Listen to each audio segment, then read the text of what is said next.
Hello बच्चों, आप लोग पिछले क्लास में रॉल्स लॉ देख चुके थे।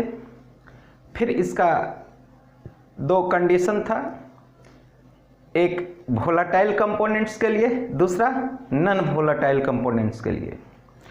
आज हम शुरू करेंगे ideal and non ideal solution. तो वीडियो को आप शुरू से लास्ट तक के फुल्ली कंसंट्रेट होकर के देखेंगे, समझेंगे। इसमें हर कंटेंट को एक बेहतर तरीके से एक्सप्लेन करने का प्रयास किया गया है। फिर भी आप लोगों के पास और भी कोई बेहतर सुझाव हो इसे और बेहतर करने का, तो कमेंट जरूर करेंगे, लाइक और सब्सक्राइब भी करेंगे, ताकि वीडियो का नोटिफिकेशन आप लोगों के पास सबसे पहले पहुंचे। तो शुरू करते हैं।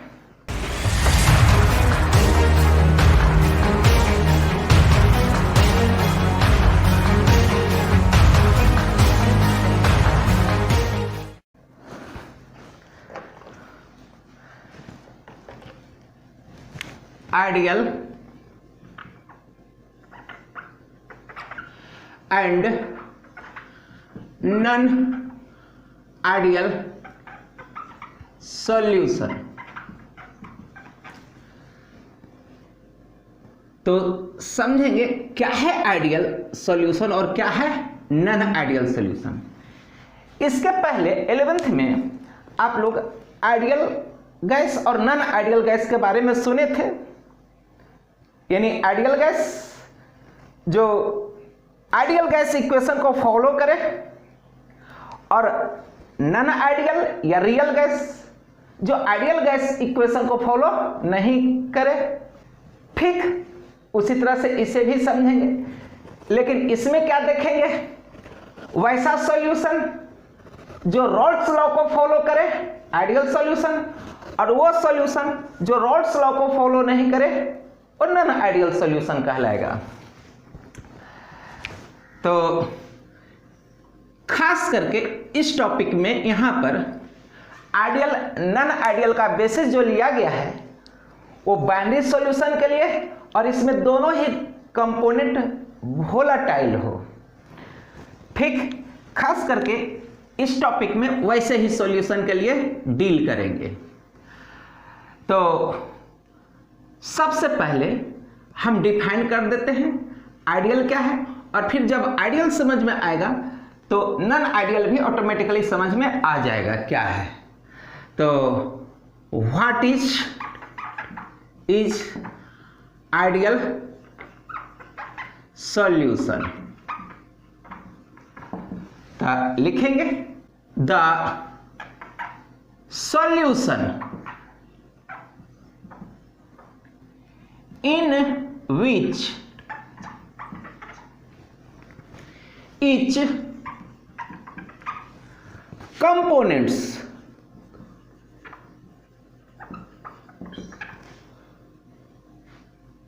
obey Rod's law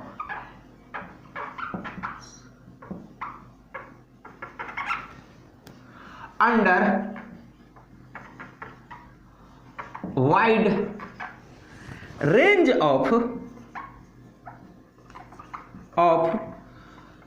concentration and temperature। तो ध्यान दें, यानी वैसे सॉल्यूशन को आइडियल सॉल्यूशन कहेंगे जो कि रॉल्स लॉ का फॉलो करे। रॉल्स लॉ को चाहे कंसंट्रेशन का रेंज ज्यादा भी हो और टेम्परेचर का भी ज्यादा भी हो तो भी करे, यानी डेविएट नहीं करे। अगर कंडीशन बदले इसका, यानी टेम्परेचर कंसंट्रेशन का रेंज भी बढ़ा दे तो भी ये रॉल्स लॉ का ही फॉलो, उसी को फॉलो करते रहे। जस्ट नॉन आइडियल में क्या देखेंगे, जो रॉल्स लॉ को फॉलो नहीं करता है, अगर टेम्परेचर कंसंट्रेशन का रेंज हम वाइड कर देते हैं तो फेल होने लगता है। यूं तो कहें कि डाइल्यूट सॉल्यूशन अगर रहेगा, डाइल्यूट यानी highly diluted solution, highly diluted solution मतलब सॉल्यूशन जिसका मोलरिटी 0.2 से कम हो, तो कोई भी सॉल्यूशन जो है आइडियल बिहेवियर करने लगेगा अगर रेंज हम लिमिट कर दिए तो। लेकिन यहां बात कर रहे हैं वाइड रेंज, यानी इसके आगे भी फॉलो करते रहे। नॉन आइडियल जो है वाइड रेंज तक फॉलो नहीं करेगा, इस रेंज तक फॉलो कर सकता है।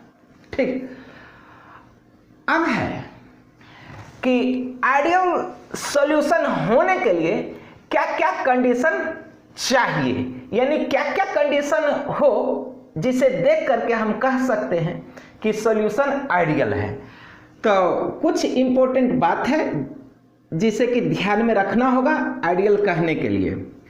तो लिखते भी जाएंगे और हम आगे बताते भी जाते हैं।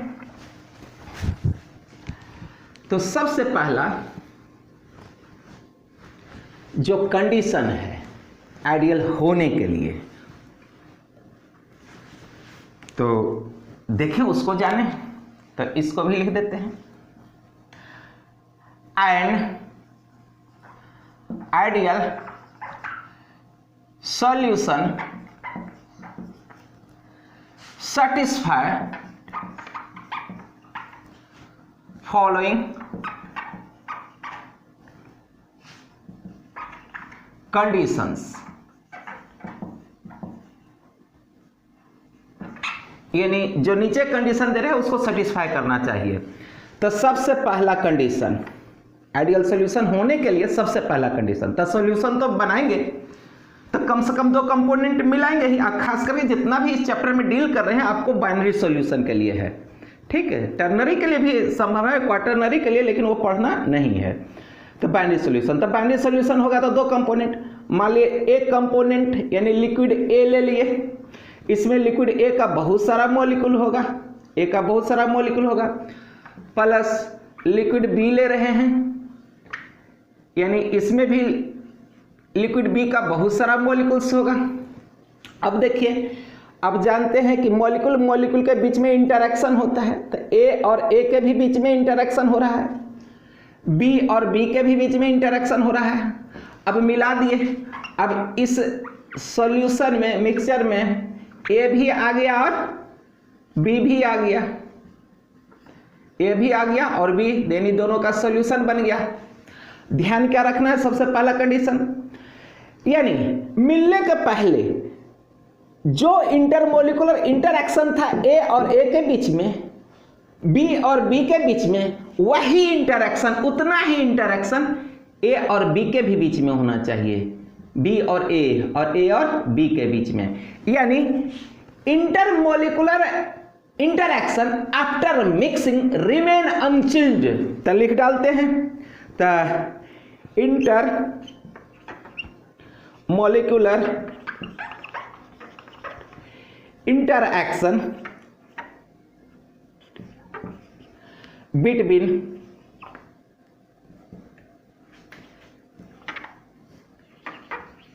mixing components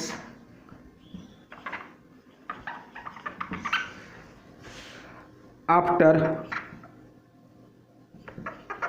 mixing remain unchanged। यानी मिलाने के बाद मॉलिक्यूलर इंटरेक्शन में किसी प्रकार का कोई चेंजिंग नहीं, जितना स्ट्रांगली यहाँ हेल्प था, जितना यहाँ था, उतना ही मिलने के बाद भी इंटरेक्शन हो, ज्यादा कम नहीं हो। ठीक, दूसरा कंडीशन, अब देखिए इंटरेक्शन चेंज नहीं हुआ तो इंटरमोलिकुलर डिस्टेंस भी चेंज नहीं होगा। ठीक, तो मिलाने के बाद भी वॉल्यूम वही रहेगा जितना ये दोनों का था। ठीक, तो change in volume after mixing यानी ऐसा लिखते हैं डेल भी मिक्सिंग इक्वल टू 0, यानी मिलाने के बाद वॉल्यूम में कोई चेंजिंग नहीं होना चाहिए। मतलब क्या कि अगर लिक्विड ए है और बी है तो लिक्विड ए अगर हम 2 लीटर लिए हैं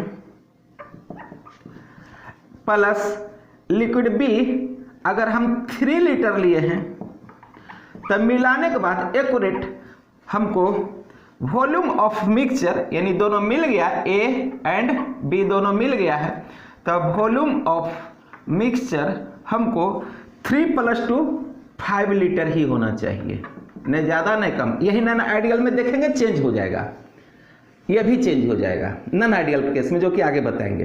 तो 2 कंडीशन समझ गए कि अगर इंटरैक्शन में कोई चेंजिंग नहीं हुआ तो इंटरमोलिकुलर डिस्टेंस भी वही रहेगा जैसा जैसा यहाँ था, इसलिए मिलाने बाद भी वॉल्यूम में कोई चेंजिंग नहीं होगा। तीसरा कंडीशन, कंडीशन थर्ड क्या है कि मिलाने के बाद टेम्परेचर में कोई चेंजिंग नहीं हो, यानी जितना मिलाने पहले टेम्परेचर था उतना ही मिलाने के बाद भी टेम्परेचर हो। ठीक, तो change in enthalpy after mixing यानी delta H mixing equal to 0।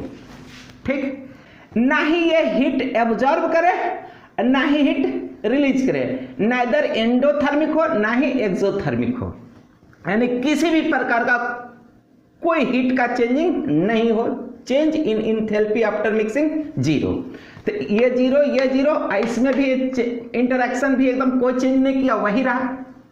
यही नॉन आइडियल के केस में देखेंगे कि ये चेंज हो जाता है, 0 नहीं रहता है। अगर नॉन आइडियल का थोड़ा चर्चा यहाँ कर देते हैं, तो नॉन आइडियल के केस में देखेंगे या तो इंटरैक्शन बढ़ जाएगा या इंटरैक्शन घट गया। अगर इंटरैक्शन बढ़ गया और घट गया तो यहाँ फिर पॉजिटिव नेगेटिव डेविएशन शो करने लग जाएगा, है ना। अगर इंटरैक्शन घट गया तो पॉजिटिव डेविएशन, इंटरैक्शन बढ़ गया तो नेगेटिव डेविएशन।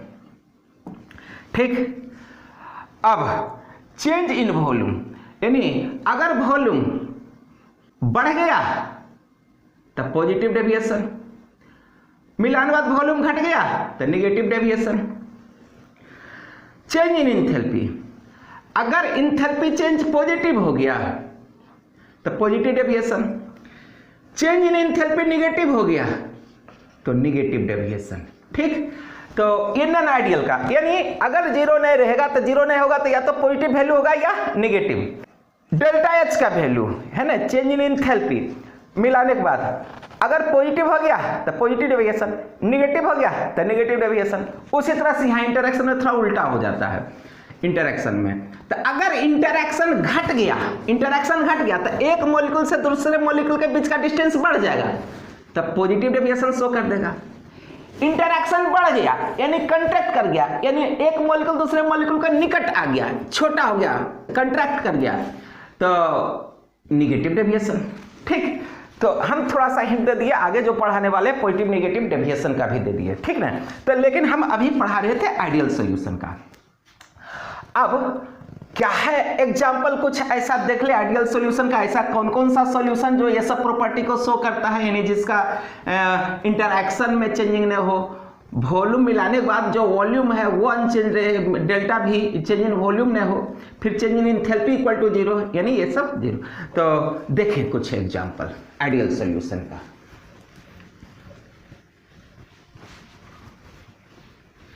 कुछ एग्जाम्पल ऑफ आइडियल सॉल्यूशन। ठीक, तो देखिए अगर आप बेंजीन ले लीजिए प्लस टोल्यूइन, ये सब ये आइडियल सॉल्यूशन बनेगा। फिर n hexane plus n heptane, ideal normal hexane normal heptane. ठीक, फिर N butyl chloride plus N butyl bromide, ठीक। Carbon tetrachloride CCl4 plus silicon tetrachloride ICl4। यानी इस तरह से और भी एग्जाम्पल होगा। ये सब आइडियल सॉल्यूशन का एग्जाम्पल है, ठीक ना। इसमें तीनों कंडीशन को सेटिस्फाई करता है, फुलफिल करता है, इसलिए इसको आइडियल सॉल्यूशन कह देंगे, ठीक। अब आते हैं नॉन आइडियल पर। नॉन आइडियल पर क्या है नॉन आइडियल, ठीक, तो नोट भी करते जाएंगे। अब है non ideal solution. Non ideal solution तो देखिए क्या है नॉन आइडियल सॉल्यूशन, क्या है नॉन आइडियल सॉल्यूशन, ठीक है। जैसा कि इसके पहले जाने, जो रॉल्स लॉ को फॉलो नहीं करता है अंडर वाइड रेंज, ठीक ना। पार्टिकुलर कुछ तो कंडीशन ऐसा है कि नहीं हाईली डाइल्यूटेड सॉल्यूशन लेंगे तो कोई भी सॉल्यूशन आइडियल बिहेवियर करने लगेगा, लेकिन बात है वाइड रेंज का। तो what is non ideal solution? Non ideal क्या है? The solution which does not obey Raoult's law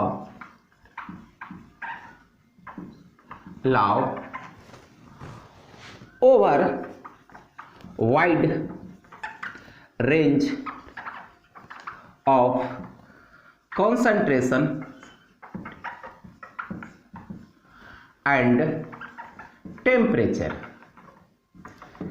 यानी कॉन्सेंट्रेशन और टेम्परेचर के वाइड रेंज पर यह फेल करने लगता है, ठीक ना।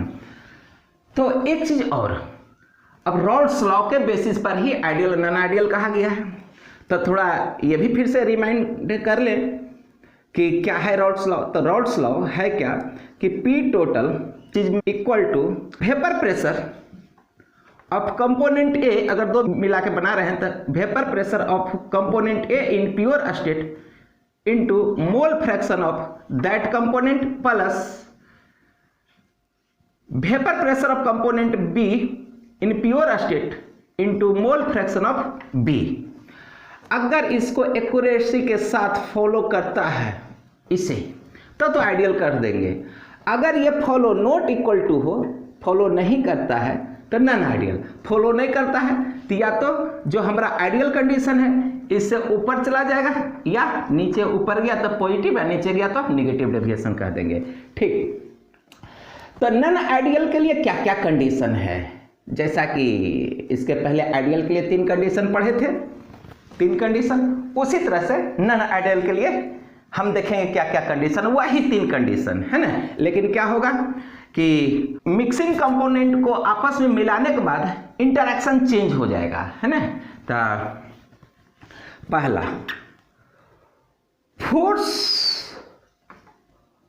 Of interaction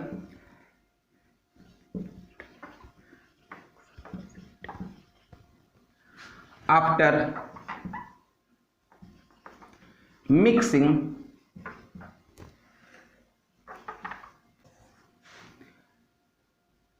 changed।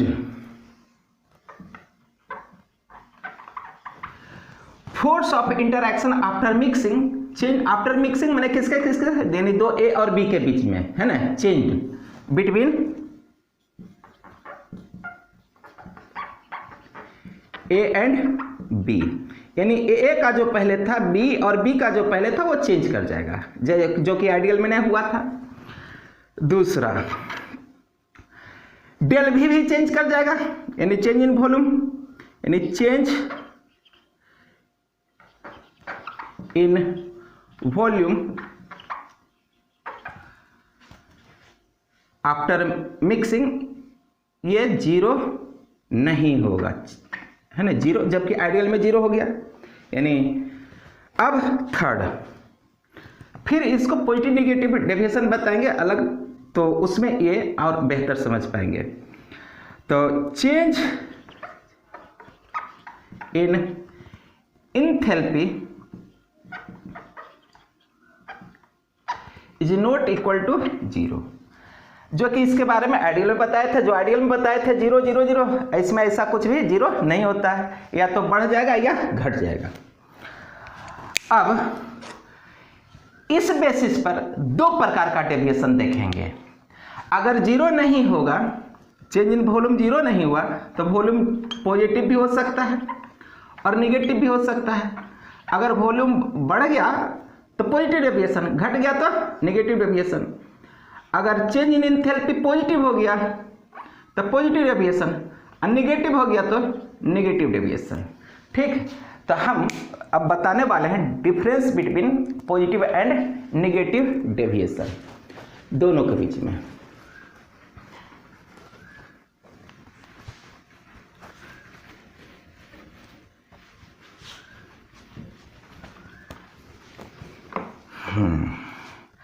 तो difference between positive and negative, या ऐसा लिख देते हैं, non ideal solution showing positive deviation.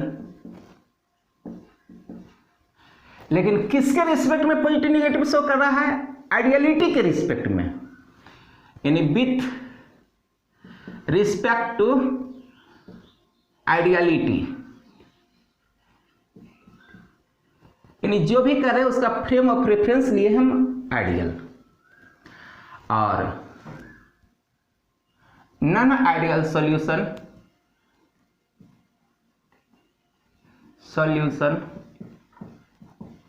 showing negative deviation with respect to ideality. ठीक ना, यानी आइडियलिटी, यानी जो आइडियल होना चाहिए आइडियल के रिस्पेक्ट में नेगेटिव किया, और ये आइडियल के रिस्पेक्ट में पॉजिटिव। इस तरह नॉन आइडियल सॉल्यूशन दो तरह का, एक पॉजिटिव डेविएशन शो करता है, दूसरा नेगेटिव डेविएशन। तो अब देखिए क्या होता है पॉजिटिव डेविएशन और नेगेटिव डेविएशन में। तो सबसे पहला बात कि फोर्स ऑफ इंटरएक्शन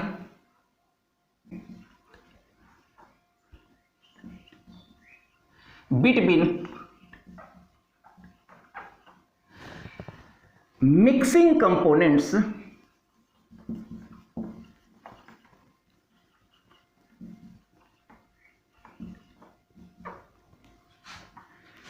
डिक्रीजेस,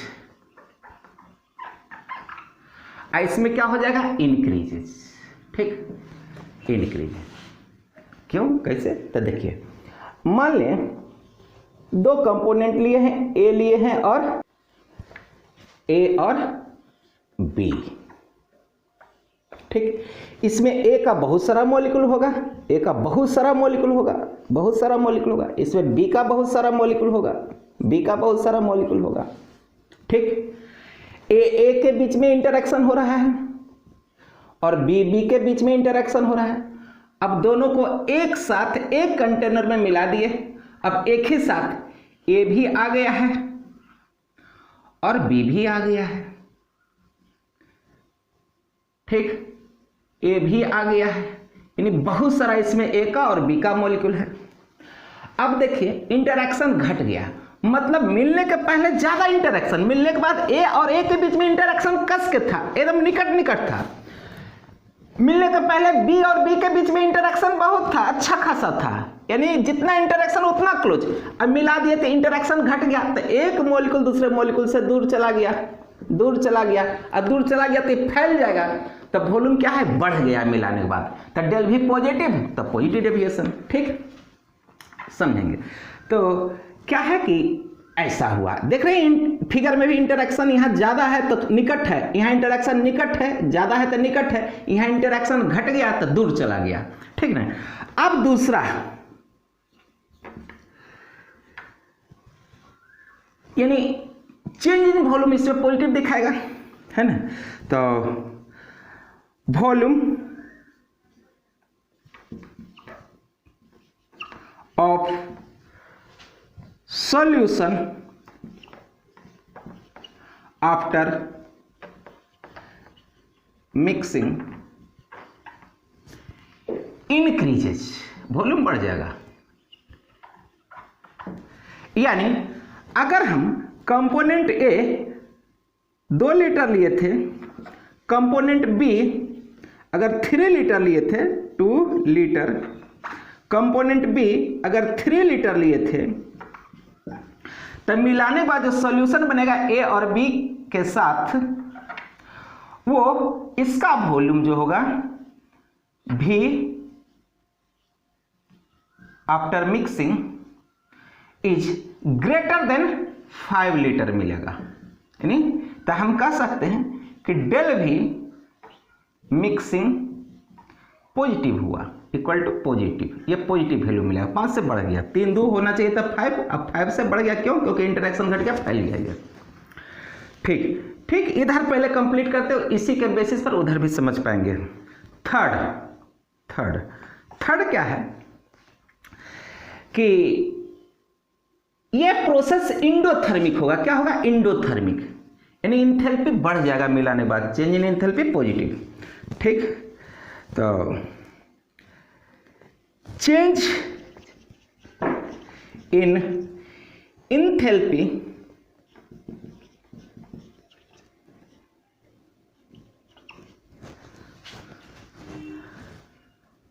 यानी डेल्टा एच आफ्टर मिक्सिंग आपको पॉजिटिव मिलेगा, पॉजिटिव डेविएशन में। पॉजिटिव डेविएशन, ये भी पॉजिटिव, ये भी पॉजिटिव, यानी डेल्टा एच मिक्सिंग ये पॉजिटिव मिलेगा। ठीक है, ध्यान से, ये पॉजिटिव मिलेगा। आखिर ऐसा क्यों हुआ? इसलिए हुआ कि जो पहले मिला रहे थे, तब मिलने के समय जब ये बाहर से हीट एब्जॉर्ब किया है, तो एब्जॉर्ब हीट एब्जॉर्ब यानी इंडोथर्मिक, ये हो गया इंडोथर्मिक।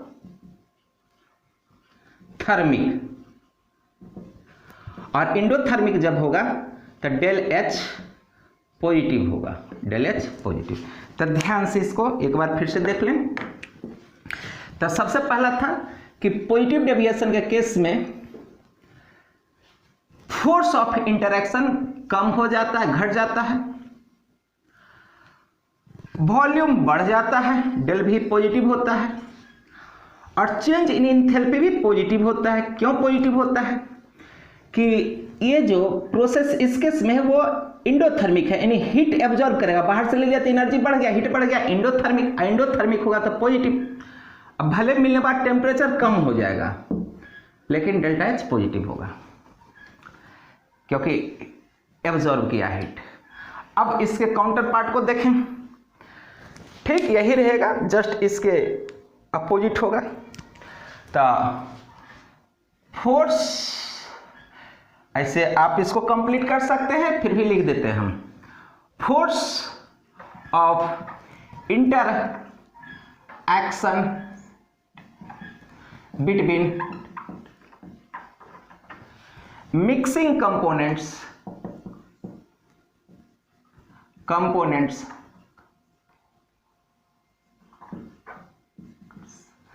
यहां क्या हुआ था? डिक्रीजेस, तो क्या हो जाएगा यहां? इंक्रीजेस। यानी इस केस में देखें, इस केस में तो ए है, 2 कंपोनेंट लिए हैं, जैसा यहां लिए हैं उसी तरह से यहां लिए 2 कंपोनेंट, यानी एक कंपोनेंट ए लिए हैं और दूसरा कंपोनेंट बी, ए और बी। यहां देखें, मिलने के पहले ए के बीच का डिस्टेंस ज्यादा था, यानी इंटरेक्शन कम था, कम खींच रहा था, है ना, कम था तो फैल गया, बड़ा है। मिलने के पहले बी और बी के बीच का इंटरेक्शन मिलाने के बाद क्या है? उसके रिस्पेक्ट में कम है, यानी इंटरेक्शन कम है यानी ज़्यादा दूरी पर है।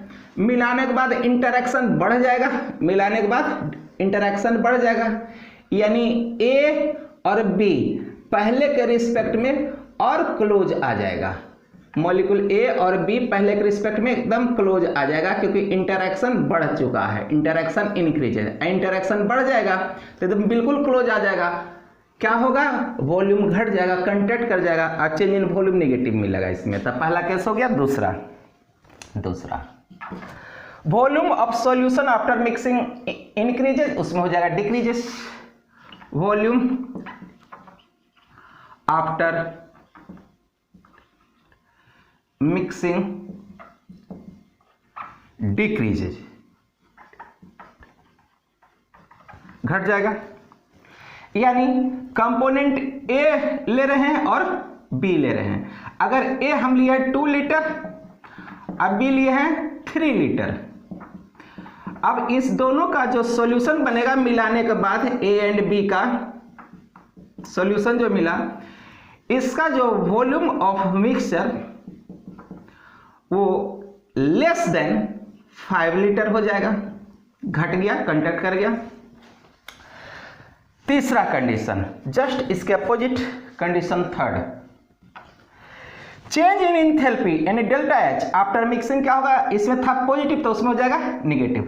तो चेंज इन एंथैल्पी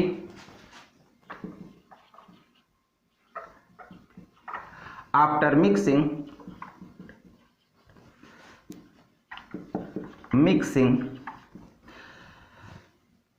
यानी डेल्ट क्या हो जाएगा, निगेटिव। यहां पॉजिटिव था, यहां निगेटिव था। डेल एच मिक्सिंग कर देते हैं, निगेटिव हो जाएगा, ठीक। यानी ये निगेटिव हीट रिलीज कर दिया, लूज किया, जो सिस्टम मिलाने वाले अपना हीट लूज कर दिया। तो यहां इंडोथर्मिक था, तो ये क्या हो जाएगा, एक्सोथर्मिक,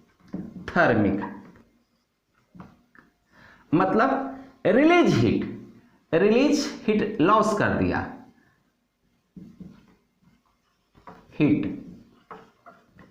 यानी हीट रिलीज कर दिया। हीट रिलीजिंग प्रोसेस में क्या होता है, डेल एच निगेटिव होता है, ठीक नहीं। तो इस ढंग से और भी आगे पॉइंट पढ़ेंगे, लेकिन आगे समझने के इस सब पॉइंट पर ध्यान रखेंगे। तो फिर इसी को एक्सटेंड कर रहे हैं, तो नोट कर लीजिए।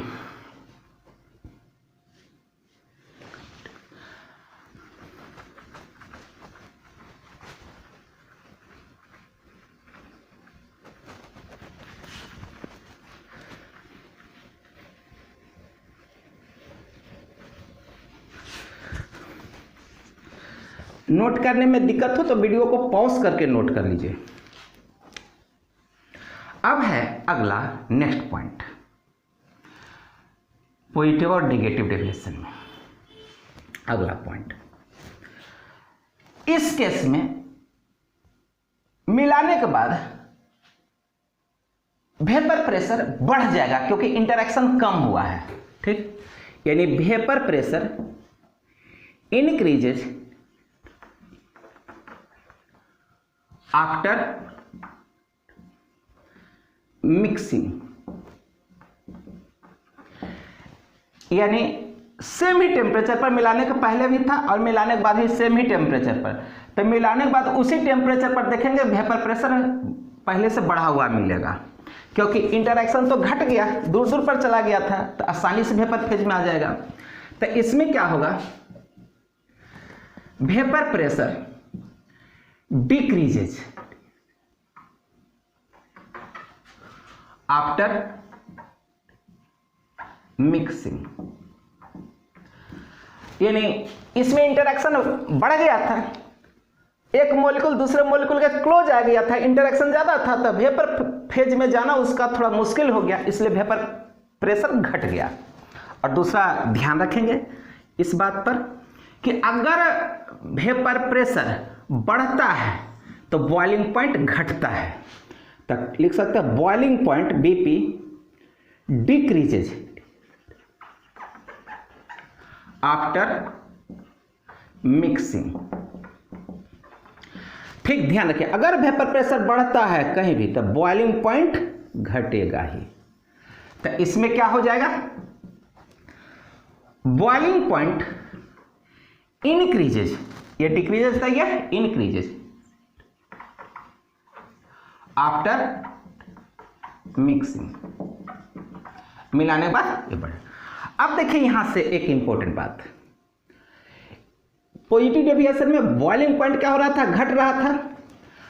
इस केस में बॉइलिंग पॉइंट क्या हो रहा है, बढ़ रहा है। ठीक, जबकि वेपर प्रेशर उल्टा है ना, यही है रिलेशन। अब बॉइलिंग पॉइंट घट रहा है, इसलिए ये बनाएगा minimum boiling point azeotropic mixture बनाएगा, और ये बनाएगा maximum boiling point azeotropic mixture. तो आप कहिएगा कि एज़ोट्रोपिक मिक्सचर है क्या। ठीक, एज़ोट्रोप्स है क्या, जस्ट समझा रहे हैं, इसको समझाएंगे। ठीक, that is it's intermediate composition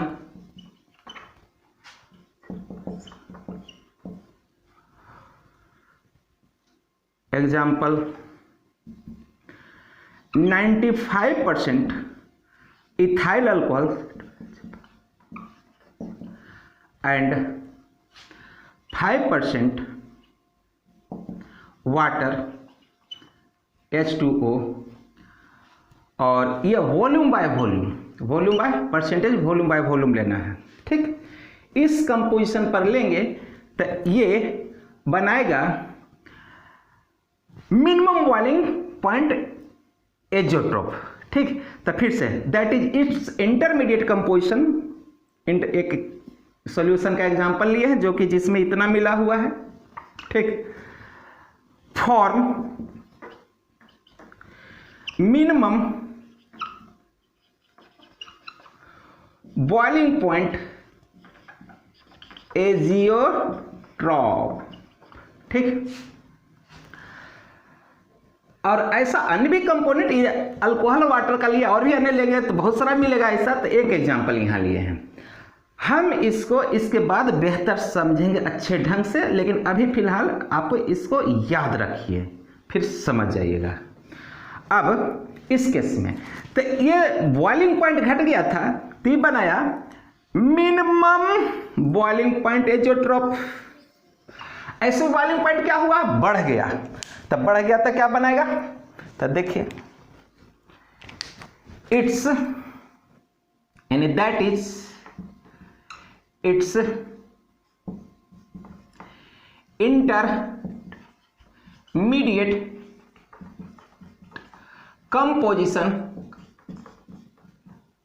composition form maximum boiling point azeotrope. ठीक, मैक्सिमम बॉइलिंग पॉइंट एज़ोट्रोप, यानी इसका इंटरमीडिएट कंपोजिशन का एक एग्जांपल जैसे यहाँ लिखिए, इसमें भी लिख देते हैं।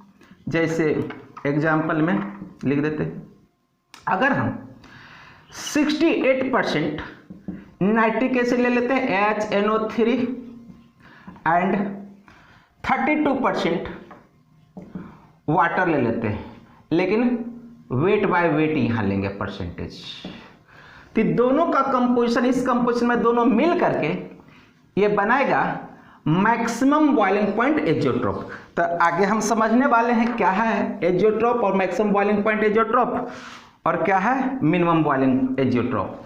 तो सबसे पहले तो इसको नोट कर लीजिए, इस दोनों को एक ग्राफ के द्वारा समझाएंगे।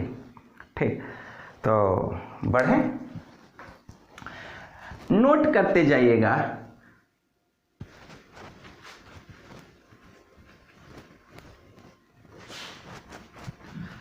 अब इसके बारे में बताने वाले हैं, यानी मिनिमम और मैक्सिमम बॉइलिंग पॉइंट एज़ोट्रोप्स। तो देखिए इधर तो बता रहे थे पॉजिटिव डेविएशन का बात, इधर बता रहे थे पॉजिटिव डेविएशन, और इधर बता रहे थे नेगेटिव डेविएशन। ठीक, जो लिखा हुआ। तो फिर आगे बढ़ाते हैं। तो इस दोनों को हम एक ग्राफ के द्वारा समझाते हैं, प्लॉट करेंगे ग्राफ। ठीक वैसा ही ग्राफ रॉल्स लॉ में देखे थे ग्राफ, उसी बेसिस पर। तो वो आइडियल सॉल्यूशन के ग्राफ इसके पहले देखे थे रॉल्स लॉ में। अब इसमें देखिए नॉन आइडियल का ग्राफ, और इसी में समझने वाले। ठीक, तो हम कुछ ऐसा करते हैं, एक ग्राफ का y एक्सिस हो गया, एक ग्राफ का x एक्सिस हो गया। ठीक, इस एक्सिस पर वेपर प्रेशर ले लेते हैं, और इधर लेंगे मोल फ्रैक्शन। मोल फ्रैक्शन क्योंकि दो कंपोनेंट है ए और बी। तो चलिए, यहां वेपर प्रेशर 0, यहां मोल फ्रैक्शन 0, फिर ऐसे जाएंगे तो एक कंपोनेंट का मोल फ्रैक्शन बढ़ेगा, दूसरे का घटेगा। तो जैसे मान लीजिए यहाँ पर हम mole fraction of component A ले लिए, और फिर ले लेते हैं mole fraction of component B. तो ए का मोल फ्रैक्शन 0 यहाँ शुरू हुआ है, 0.2 बढ़ते जा रहा है, 0.4, 0.6, 0.8 और 1 हो गया ये। ठीक, बीच में भी बहुत सारा वैल्यू होगा, वो सब ने लिखे हैं। ठीक, बीच में बहुत सारा वैल्यू होगा मोल फ्रैक्शन का। ठीक, अब कंपोनेंट बी का मोल फ्रैक्शन जानते ही हैं कि दो कंपोनेंट का मोल फ्रैक्शन ऐड करते हैं तो सम ऐड 1 आता है हमें। तो कंपोनेंट ए का मोल फ्रैक्शन 0, तो दूसरा का 1 देंगे तभी सम ऐड 1 आएगा। 0.8, इसका 0.6, 0.4, 0.2 और इसका 0। ठीक, अब ग्राफ खींचते हैं। ठीक, तो पहले कंपोनेंट ए का ग्राफ लेते हैं। कंपोनेंट ए का मोल फ्रैक्शन 0, तो वेपर प्रेशर 0 यहां शुरू हुआ, और जैसे जैसे मोल फ्रैक्शन बढ़ रहा है, वेपर प्रेशर बढ़ते जा रहा है, बढ़ते जा रहा है, बढ़ते जा रहा है, बढ़ते बढ़ते बढ़ते यहां पहुंच गया वेपर प्रेशर। ठीक, फिर उसी के बाद कंपोनेंट बी का लेते हैं, ग्राफ खींचते हैं। तब बी का यहाँ 0, तब वेपर प्रेशर 0, और जैसे जैसे बी का मोल फ्रैक्शन बढ़ते जा रहा है, वेपर प्रेशर बढ़ते जा रहा है, बढ़ते जा रहा है, बढ़ते जा रहा है, बढ़ते जा रहा है, बढ़ गया। ठीक, एकदम सीधा लेते हैं स्ट्रेट लाइन, बढ़ गया ये। ठीक, इस तरह से। फिर देखे थे क्या रॉल्स लॉ में कि ये तो ग्राफ है कंपोनेंट का, अलग अलग कंपोनेंट का, यानी यहां कहें ये मान लिए हम ये ए का ग्राफ लिए हैं, कंपोनेंट ए का। तो partial vapour pressure of component A equal to vapour pressure of component A in pure state into mole fraction of component A, ये रॉल्स लॉ में देखे थे। फिर मान लीजिए पार्शियल पे ये बी का ग्राफ है, ऐसे आ रहा है तो ये बढ़ रहा है। तो partial vapour pressure of component B equal to vapour pressure of component B in pure state into mole fraction of component B. अब सॉल्यूशन का देखे तो इस पॉइंट से इस पॉइंट पर मिलाए थे, तो सॉल्यूशन का ग्राफ दे दिया था, सॉल्यूशन का ग्राफ दे दिया था, यानी ये पी टोटल दे दिया था, यानी P total equal to P A plus P B, P A plus P B, ऐसा देखे थे। लेकिन ये आइडियल का ग्राफ था, लेकिन नॉन आइडियल में कुछ दूसरा होने वाला है, तो उसके लिए पहले आइडियल को समझ ले। ठीक, यानी ये ग्राफ इसमें रहने वाला नहीं है, यानी तब का ये ग्राफ है जब सॉल्यूशन आइडियल बिहेवियर करता, तब ये ग्राफ होता स्ट्रेट लाइन। लेकिन क्या है नॉन आइडियल, नॉन आइडियल में भी कौन है, पॉजिटिव डेविएशन का। तो देखिए इसमें क्या होने वाला है, थोड़ा सा इसको डॉटेड बना देते हैं, ठीक है, जो पता चले। ठीक है, नॉन अब है क्या होने वाला है। तो पॉजिटिव डेविएशन में देखे थे कि वेपर प्रेशर बढ़ जाता है, वेपर प्रेशर बढ़ जाता है। जैसे मान लीजिए कंपोनेंट ए का ये वाला लिए हैं, तो ये नहीं होगा, इससे वेपर प्रेशर बढ़ा हुआ मिलेगा, वेपर प्रेशर बढ़ा हुआ मिलेगा। फिर बी का भी वेपर प्रेशर जो आइडियल के केस में था उसके रिस्पेक्ट में पॉजिटिव डेविएशन हुआ है, तो वेपर प्रेशर क्या होगा, बढ़ जाएगा, वेपर प्रेशर बढ़ गया। फिर फाइनली जो है सॉल्यूशन का भी वेपर प्रेशर उस टेम्परेचर पर आपको बढ़ा हुआ मिला है ना, ये मिला। ये नॉन आइडियल का ग्राफ है और पॉजिटिव डेविएशन का। ठीक, अगर हम किसी पार्टिकुलर कंपोजिशन पर मेजर करते हैं वेपर प्रेशर, मान लिए ऐसा कंपोजिशन लिए कि जहां पर कि कंपोनेंट ए का मोल फ्रैक्शन 0.a है और इस पता करना चाहते हैं इस कंपोजिशन पर क्या वेपर प्रेशर है, तो देखिए यहां से जिस कंपोजिशन पर पता करना हो सीधे स्ट्रेट लाइन ले जाइए, सीधे एकदम यहां तक पहुंच गया, ये ठीक है, हो गया। अब देखिए हम मान लिए कंपोनेंट ए का देख रहे हैं, तो यहां से गए तो यहां ग्राफ को यहां इंटरसेक्ट किया और ये वेपर प्रेशर है कब, अगर आइडियल सॉल्यूशन होता तो डेविएशन नहीं होता तो ये स्ट्रेट लाइन बोला हुई पॉइंट लेते, लेकिन डेविएट कर गया पॉजिटिव डेविएशन, तो पहले के रिस्पेक्ट में वेपर यानी जो आइडियल में वेपर प्रेशर होना चाहिए तो उससे वेपर प्रेशर इसका इतना बढ़ चुका है, वेपर प्रेशर बढ़ चुका है। तो अब डेविएट करने के बाद बढ़ करके वेपर प्रेशर इसका देखिए कहां हो रहा है, कहां इंटरसेक्ट कर रहा है, ये रेड से लिख देते हैं, ये यहां कर रहा है, ये यानी डेविएशन के बाद हमको वेपर प्रेशर का ये वैल्यू मिला। नए डेविएट आइडियल केस में यानी बढ़ गया इतना। फिर हम देखें कंपोनेंट बी का, ये है बी का ग्राफ आइडियल वाला बी का, और ये डेविएट करके आया है, तो हमको तो ये डेविएशन वाला देखना है।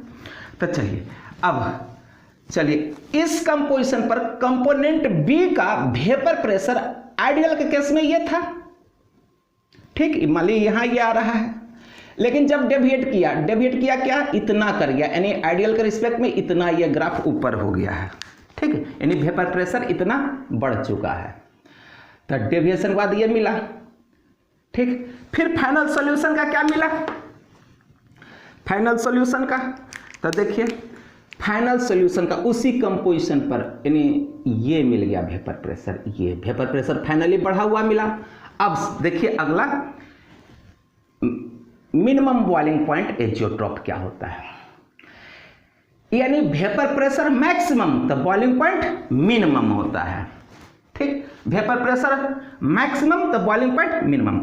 अब देखिए ये फाइनल सॉल्यूशन में, ये सॉल्यूशन का है, ये सॉल्यूशन का है, तो फाइनल सॉल्यूशन में किस कंपोजिशन पर वेपर प्रेशर मिल रहा है मैक्सिमम, तो यहां पर देखिए ग्राफ सबसे ऊपर है, यहां यानी इस कंपोजिशन पर ये मिक्सचर का यानी सॉल्यूशन का वेपर प्रेशर मैक्सिमम मिला, यानी ये पार्टिकुलर कंपोजिशन वो है कि जिस कंपोजिशन पर इस सॉल्यूशन का वेपर प्रेशर मैक्सिमम यानी मैक्सिमम वीपी वेपर प्रेशर होता है, और इसी कंपोजिशन को कह देंगे एजियोट्रॉपिक यानी मिनिमम बॉइलिंग पॉइंट एजियोट्रॉप, यानी वेपर प्रेशर मैक्सिमम तो बॉइलिंग पॉइंट मिनिमम। तो इसको हम कह सकते हैं कि नहीं तो लिख लीजिए नीचे दिखेगा ना कि ये मिल गया आपको minimum boiling point azeotropic composition, ठीक, या मैक्सिमम वेपर प्रेशर कंपोजिशन, इसके उल्टा तब वेपर प्रेशर में मैक्सिमम तो बॉइलिंग पॉइंट में मिनिमम हो जाएगा ये कंपोजिशन।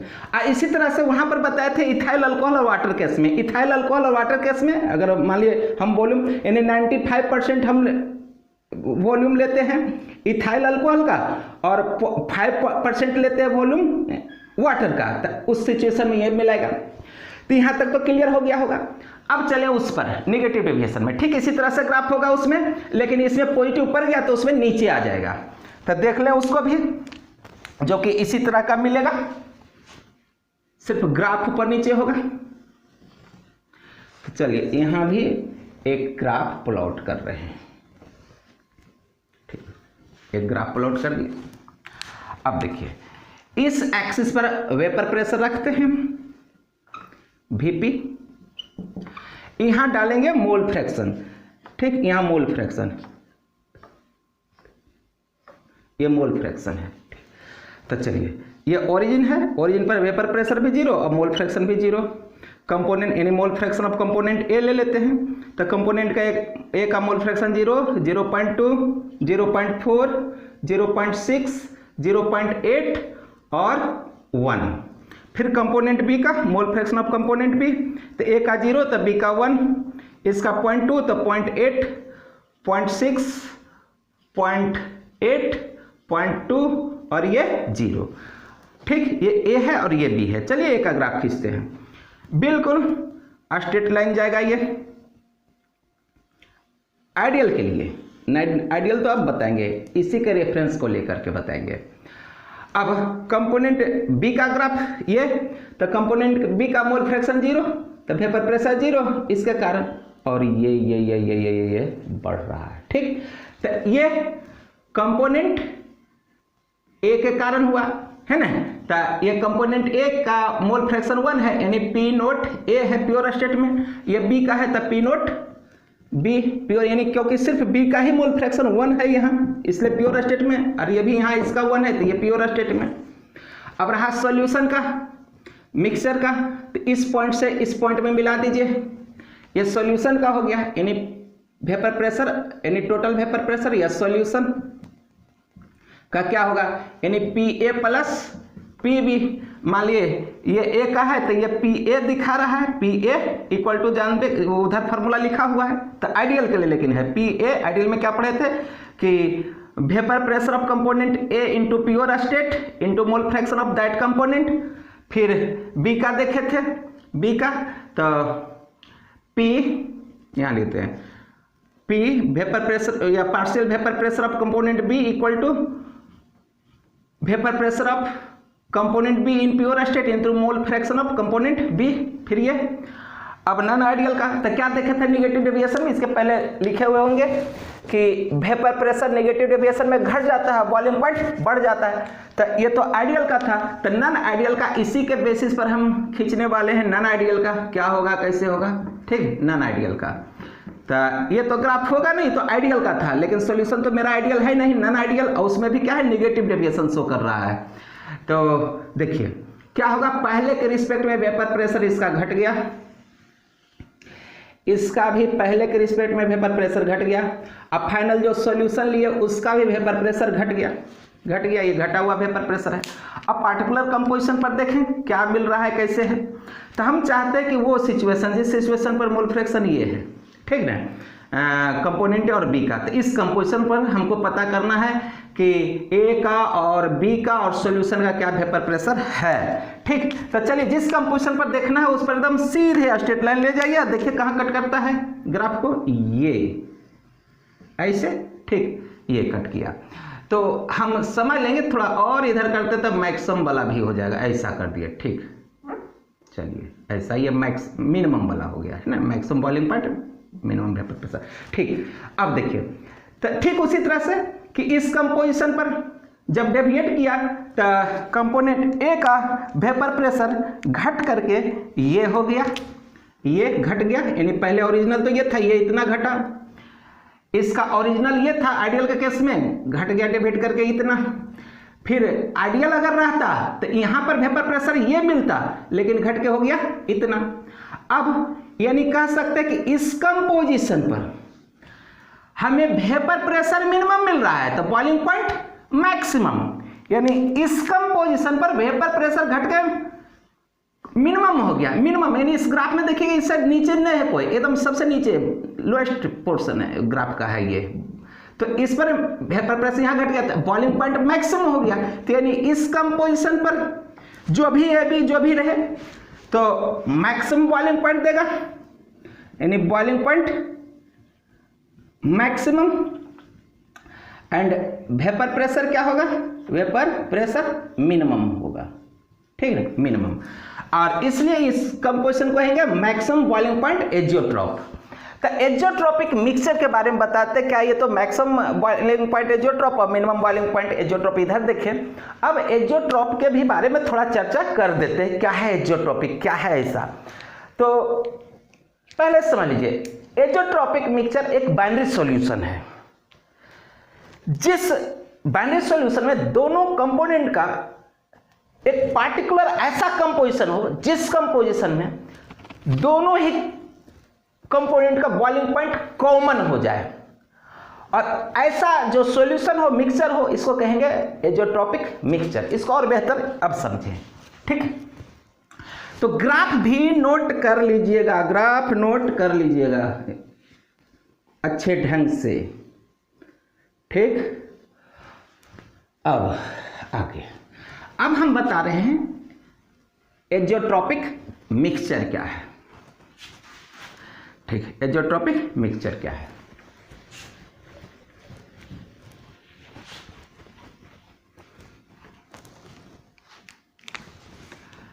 एजियोट्रॉपिक मिक्सचर, देखिए अब बेहतर समझेंगे इसको। जैसे मान लिए बाइनरी सॉल्यूशन बनाने वाले हैं जिसमें दो कंपोनेंट लिए हैं, ठीक। कंपोनेंट ए और बी। मान लीजिए इसमें इथाइल अल्कोहल ले लिए, component A ethyl alcohol C2H5OH। Component B ले रहे हैं, ये वाटर ले लिए, क्या ले लिए? वाटर, H2O, ये कंपोनेंट बी है। चलिए अब दोनों अलग अलग है, दोनों अलग अलग है। चलिए आप बता सकते हैं वाटर का बॉइलिंग पॉइंट नॉर्मल कंडीशन में क्या होता है? 100 डिग्री सेल्सियस या 373 केल्विन, ये वाटर का बॉइलिंग पॉइंट है नॉर्मल कंडीशन पर। इथाइल अल्कोहल का नॉर्मल कंडीशन में बॉइलिंग पॉइंट क्या होता है? 351.3 केल्विन। ये जब इंडिपेंडेंट अलग अलग था तब दोनों का अलग अलग बॉइलिंग पॉइंट था, अलग अलग बॉइलिंग पॉइंट था, ठीक। अब इसको दोनों को एक साथ मिला देते हैं, एक साथ एक सॉल्यूशन बनाते हैं। अब इसमें इथाइल अल्कोहल भी आ गया और वाटर भी आ गया। अब देखिए अभी कंपोजिशन कुछ भी हो, रैंडम 50-50% कुछ भी ले लीजिए, ठीक है। अभी तो आप देखेंगे क्या कि हम इस सॉल्यूशन को 355 पर हिट किए। चलिए वाटर के तो बॉइलिंग पॉइंट से ये कम है, ठीक, यानी वाटर का जितना बॉइलिंग पॉइंट है उससे कम डाले हैं, अल्कोहल से ज्यादा रहे तो रहे। तो क्या होगा इस कंडीशन पर, इस टेम्परेचर पर? वाटर तो वेपर में नहीं जाएगा, ये वेपर में नहीं जाएगा, वेपर फेज में कौन जाएगा? इस टेम्परेचर पर ये रह जाएगा इसी में, उड़ के भाग जाएगा, वेपर बन के इवेपोरेट कर जाएगा, क्योंकि ये तो 351.3 केल्विन पर ही इवेपोरेशन हो जाता है, तो इतना उससे ज़्यादा है जरूर है, लेकिन ये नहीं करेगा, इसको 100 डालेंगे। और इस तरह से इस मिक्सचर को हम सेपरेट कर लेंगे, अल्कोहल अलग हो गया, वाटर अलग, यानी इसी को फ्रैक्शनल डिस्टिलेशन कहते हैं। अब बात है कि नहीं, हम कंपोजिशन को एक खास ले लिए, क्या किए कि ये अल्कोहल जो है 95% ले लिए और वाटर क्या लिए? 5% ले लिए, V/V, वॉल्यूम बाय वॉल्यूम। अब देखेंगे कि ये पार्टिकुलर एक खास ऐसा कंपोजिशन है कि इस कंपोजिशन पर देखा गया है कि इसका भी और इसका भी दोनों का बॉइलिंग पॉइंट सेम हो जाता है, बिल्कुल सेम हो जाएगा। यानी ये दोनों का कॉमन बॉइलिंग पॉइंट जो है आपको 351.15 केल्विन मिलेगा, ये मिलेगा। यानी इतना टेम्परेचर पर वाटर भी इवेपोरेशन में जाएगा और अल्कोहल भी।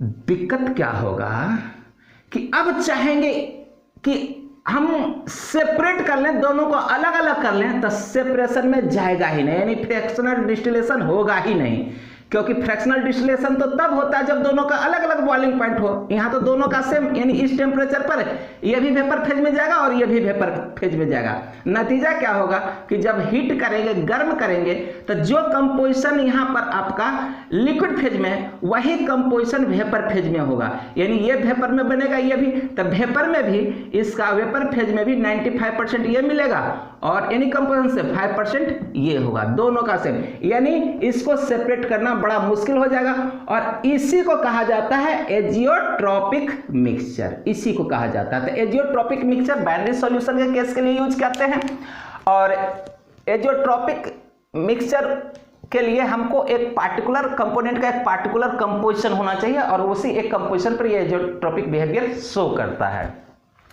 और इस तरह से आप एजोट्रॉपिक मिक्सचर भी देख लिए। अब maximum boiling point azeotrope, minimum boiling point azeotrope.